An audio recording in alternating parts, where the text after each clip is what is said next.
بسم اللہ الرحمن الرحیم۔ السلام علیکم۔ ہمارے چینل اردو کہانی پوائنٹ میں خوش آمدید ناظرین۔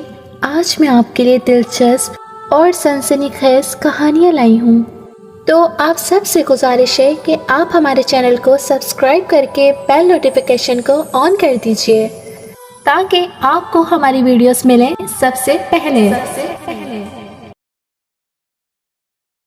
میری شکل و صورت معمولی سی تھی، رنگ بھی سالونہ سا تھا، مگر پھر بھی میرا شوہر مجھ سے بے پناہ محبت کرتا تھا۔ ہم لوگ جس گھر میں رہتے تھے وہ بھی کسی محل سے کم نہ تھا۔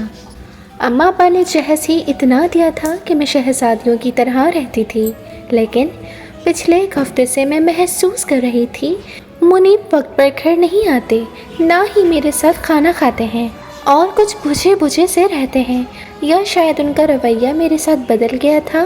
میں نے ان سے لاکھ پوچھا کہ منیب بتائیں تو صحیح آخر کیا بات ہے، آپ چپ چپ کیوں رہتے ہیں؟ انہوں نے میری بات کا کوئی جواب نہیں دیا۔ میں نے بھی اس بات کو نظر انداز کر دیا۔ آج رات کے 12 بج گئے تھے۔ ان کا انتظار کرتے کرتے مجھے نیند آنے لگی تھی، مگر ابھی تک وہ گھر نہیں آئے تھے۔ پھر نہ جانے کب میری آنکھ لگ گئی۔ سوتے ہوئے مجھے ایسا محسوس ہوا جیسے کوئی میرے کمرے میں آیا۔ مجھے کسی کے جوتوں کی آواز اپنے کانوں میں پڑی محسوس ہوئی۔ میں تھوڑی دیر یوں ہی کروٹ بدل کر لیٹی رہی۔ میں سمجھی کہ منیب ہیں، وہ مجھے بلائیں گے، مجھ سے بات کرنا چاہیں گے، تو میں بھی بات نہیں کروں گی بلکہ ناراضگی کا اظہار کروں گی تاکہ وہ آئندہ ایسا نہ کریں۔ لیکن یہ کیا، تھوڑی ہی دیر گزری تھی کہ قدموں کی آواز مجھ سے دور ہوتی گئی، دروازہ بند ہو گیا اور اس کے بعد خبر نہیں کہ کون آیا تھا اور کون میرے کمرے سے گیا۔ میں یکدم گھبرا کر اٹھی، میرے تو حواس ہی باختہ ہو گئے تھے۔ میں نے باہر راہداری میں آ کر دیکھا تو مکمل خاموشی تھی۔ خوف کی ایک سرد لہر میرے وجود میں دوڑ گئی۔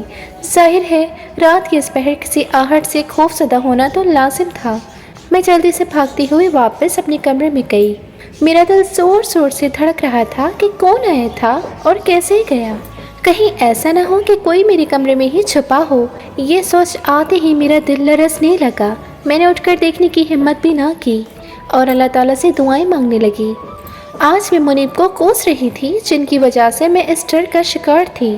کافی دیر یوں ہی گزر گئی۔ جب مجھے تسلی ہو گئی کہ کمرے میں کوئی نہیں ہے تو میں نے اٹھ کر روشنی جلائی اور کمرے میں ادھر ادھر دیکھنے لگی۔ اللہ کا شکر کہ کمرے میں کوئی نہیں تھا۔ تب میری نظر باتھ روم کی طرف گئی۔ میں نے جلدی جلدی سے باہر سے کنڈی لگا دی، اگر کوئی باتھ روم میں ہوا بھی تو باہر نہیں نکل پائے گا، میں نے دل میں سوچ لیا، کیونکہ خوف اب میرے دل پر غالب تھا۔ خیر اسی طرح کرتے کرتے صبح کے 4 بج گئے۔ میں اپنے کمرے میں ہی بیٹھی بیٹھی ہانپ رہی تھی کہ وہی منحوس آہٹ میرے کانوں نے دوبارہ سنی، لیکن اب کی بار شاید یہ منیب ہی تھے۔ میں اٹھ کر کمرے کے دروازے تک آ گئی۔ دیکھا تو باہر منیب کھڑے تھے، دروازہ کھولنے کی کوشش کر رہے تھے۔ ان کو دیکھ کر میری جان میں جان آئی۔ انہوں نے جیسے ہی دروازہ کھولا میں ان پر برس پڑی۔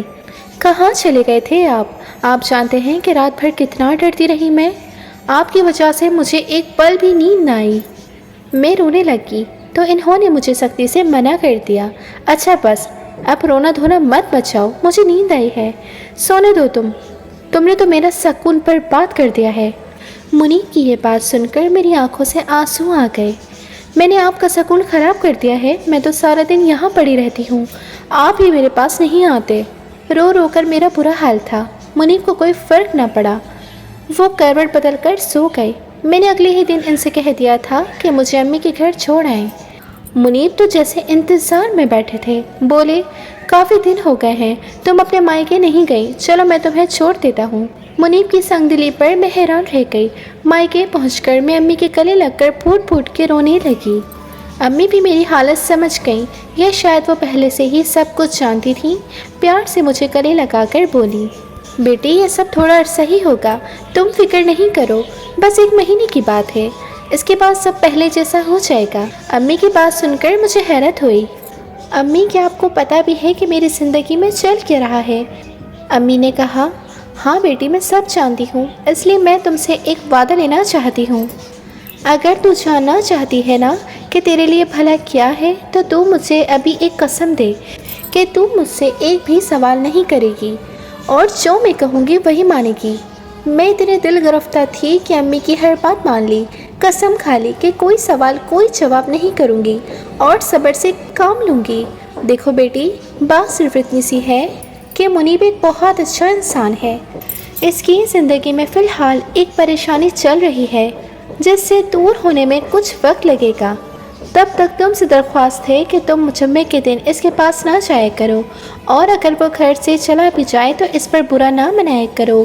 मैं तुम्हारी माँ हूँ, तुम्हें जो नसीहत करूँगी इसमें यकीनन तुम्हारा फ़ायदा ही होगा, वरना मैं दामाद की तरफदारी क्यों करूँगी। मगर अम्मा, वो मेरा शौहर है, मैं क्यों न जाऊँ इनके पास। जुम्मे के दिन इन पर हक है मेरा, इन्होंने 4 लोगों के सामने कबूल किया है मुझे। माँ मेरी बात सुनकर सर पकड़कर बैठ गई।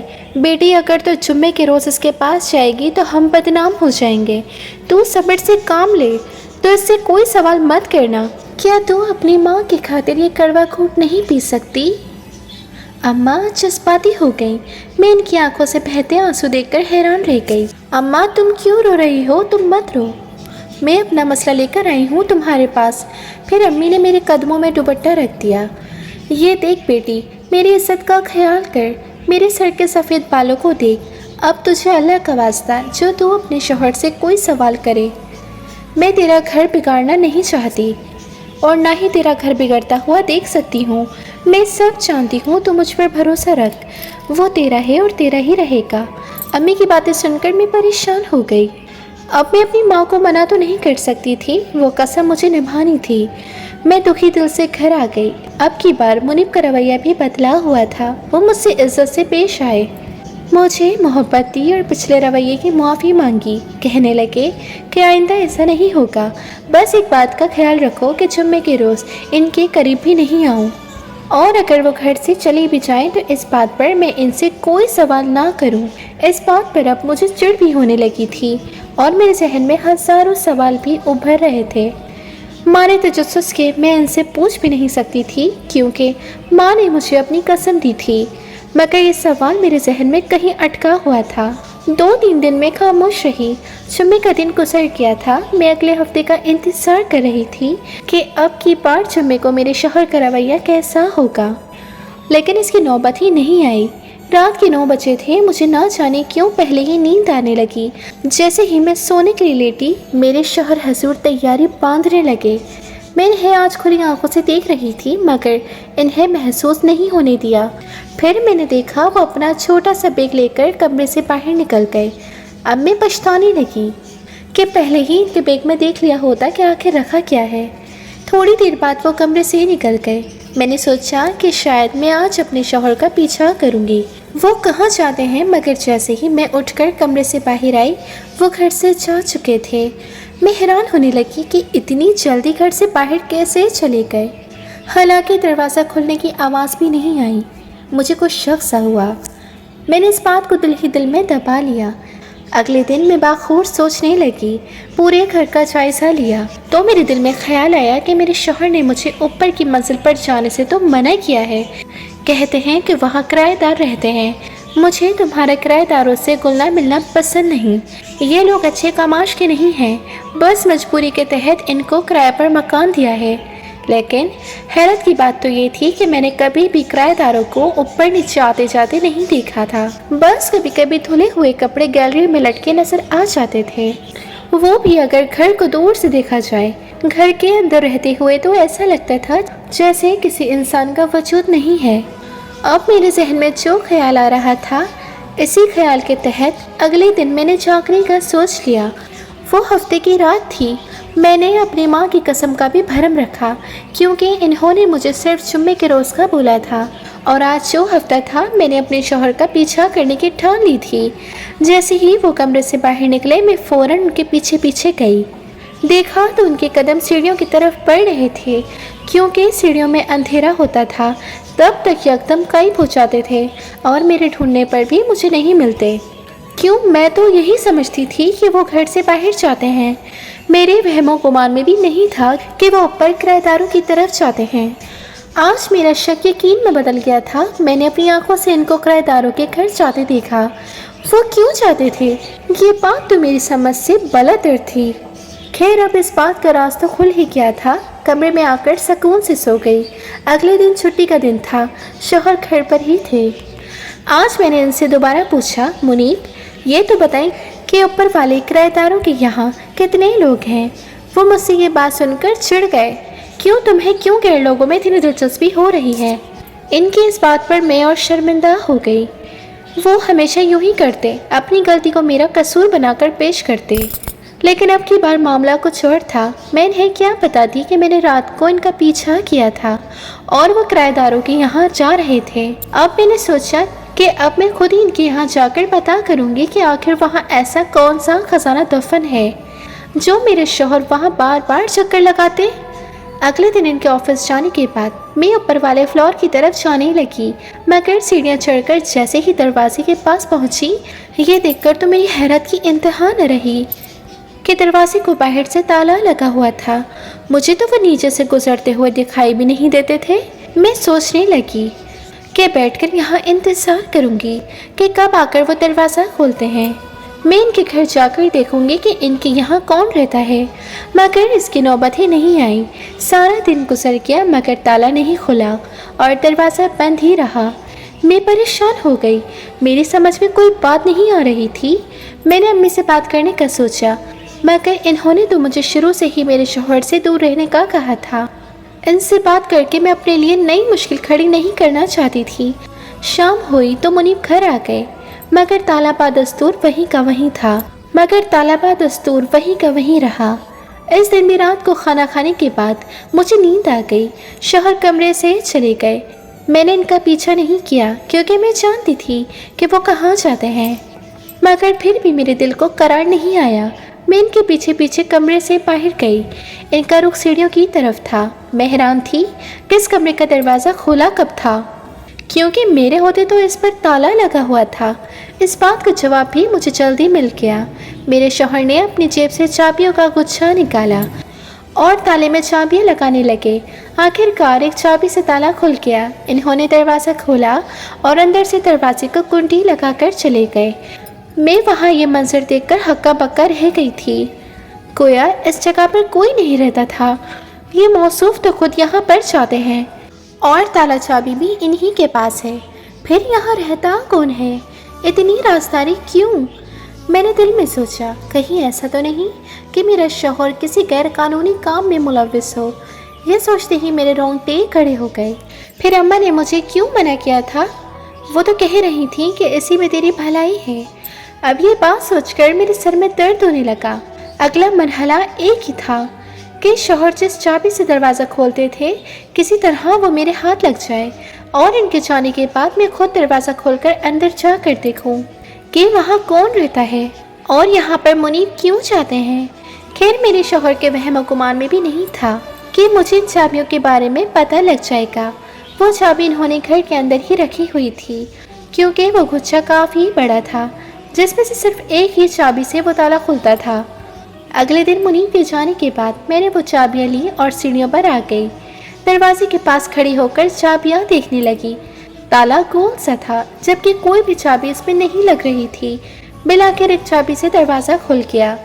मेरी खुशी की तो इंतहा न रही, मगर साथ ही साथ मुझे डर भी लग रहा था, क्योंकि मैं नहीं चाहती थी कि मेरी वजह से कोई बदमज़गी पैदा ना हो जाए। और अंदर कौन रहता है ये भी मालूम नहीं था, कहीं कोई मुझे नुकसान ना पहुंचा दे। ये सोचकर मेरे कदम एक बार टकमकाने लगे, मगर फिर सोचने लगी कि जिसकी पर्देदारी है भला वो मुझे क्या नुकसान पहुंचाएगा। मैंने खुद को संभालते हुए जैसे ही दरवाज़ा खोलकर अंदर झांका तो मेरे जैसे जान ही निकल गई।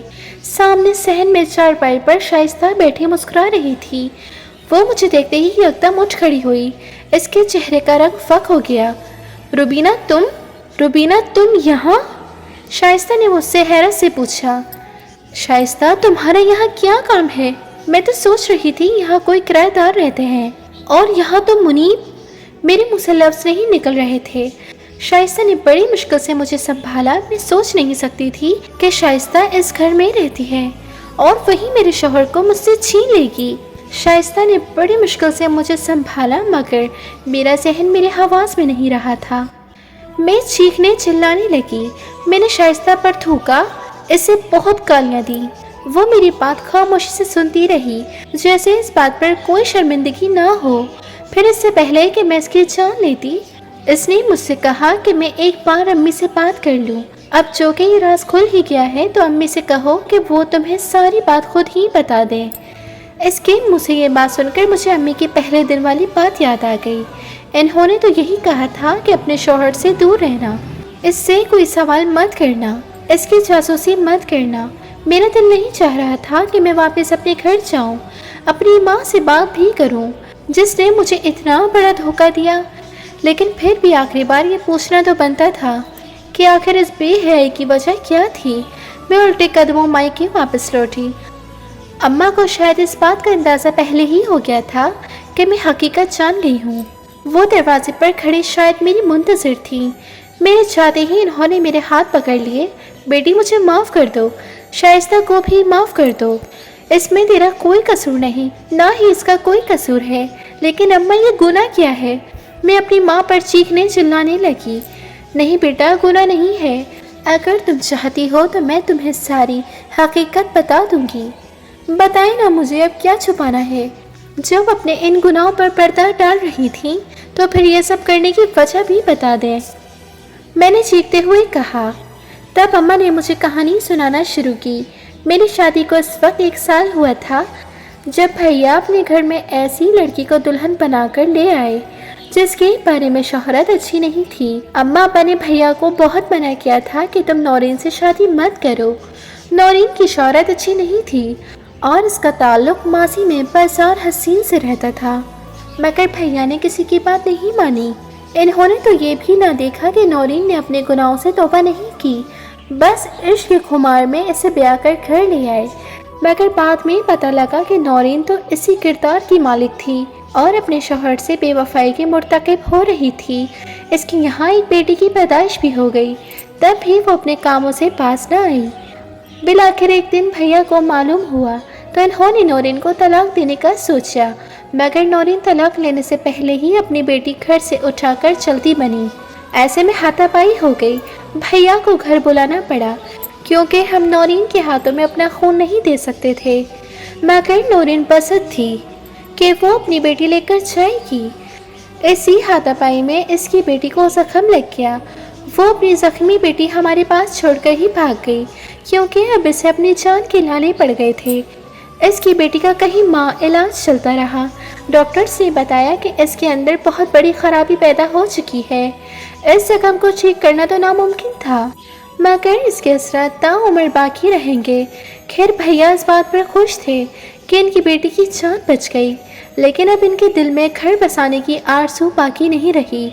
वो अपनी बच्ची को मेरे हवाले कर कर शहर से बाहर चले गए और फिर खबर आई कि वो इस मुल्क से भी चले गए। वो जानते थे कि मैं इनकी बेटी को हमेशा हाथ का छाला बनाकर रखूंगी, इसीलिए इन्होंने किसी भी चीज़ की कमी नहीं छोड़ी। हर माह मुझे रकम बाकायदगी से भिजवाती रही और मैं तुम्हारी और शाइस्ता की परवरिश एक साथ ही करती रही। अम्मा के मुंह से ये लफ्ज़ सुनकर मेरे तो जैसे हवास ही खो गए।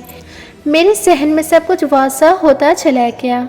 अम्मा ने अपनी दूसरी बेटी की कुर्बानी सिर्फ मेरी खातिर दी क्योंकि बचपन में होने वाली जख्म की वजह से मैं औलाद पैदा करने से कासिर थी। ये बात इन्होंने मुनीब से छुपाई नहीं, बल्कि मुनीब को सारी हकीकत से आगाह कर दिया और शाइस्ता से भी मेरे लिए कुर्बानी दी और शाइस्ता ने भी मेरे लिए कुर्बानी दी कि मेरी खातिर मुनीब की दूसरी बनना पसंद किया कि कल को कोई दूसरी औरत आकर मेरी जगह नहीं ले ले। वो होगी तो सोतन ही, वो होगी तो सोतन भी बुरी ना लगेगी क्योंकि वो मेरा ख्याल रखेगी और कभी मेरे शौहर को मुझसे मुकम्मल नहीं छीनेगी। शायद मेरी चिकचिक और लड़ाई झगड़ने की वजह से मुनीब मुझसे दूर हो रहे थे, मगर कभी शाइस्ता ने मुझसे इन्हें छीनने की कोशिश नहीं की। अब मेरी आंखों में आंसू थे। शाइस्ता के लिए दिल में इज्जत भी थी, मगर जो जख्म जिंदगी ने मुझे दिए थे वो कैसे भूल सकती थी। मैं बेदिली से घर आ गई, मुनीब से लड़ाई करना छोड़ दी और पहले की तरह रहने लगी। शाइस्ता ने भी इस बात को सीने में दफन कर लिया اس کے بعد میں نے اور شائستہ نے یوں ہی زندگی گزاری جیسے ہم ایک ہی گھر میں رہتے ہی نہ ہوں۔ میں چاہ کر بھی اسے سامنے نہیں دیکھ سکتی تھی۔ شاید یہ رشتہ اور رقابت ہی ایسی ہے کہ انسان اپنے دل کا سکون کھو دیتا ہے۔ اب آپ ہی بتائیں، میری جگہ کوئی اور ہوتا تو کیا ہوتا؟ کیا آپ کو بھی لگتا ہے کہ میں غلط کر رہی ہوں؟ کیا آپ کو بھی لگتا ہے کہ میں غلط کر رہی ہوں؟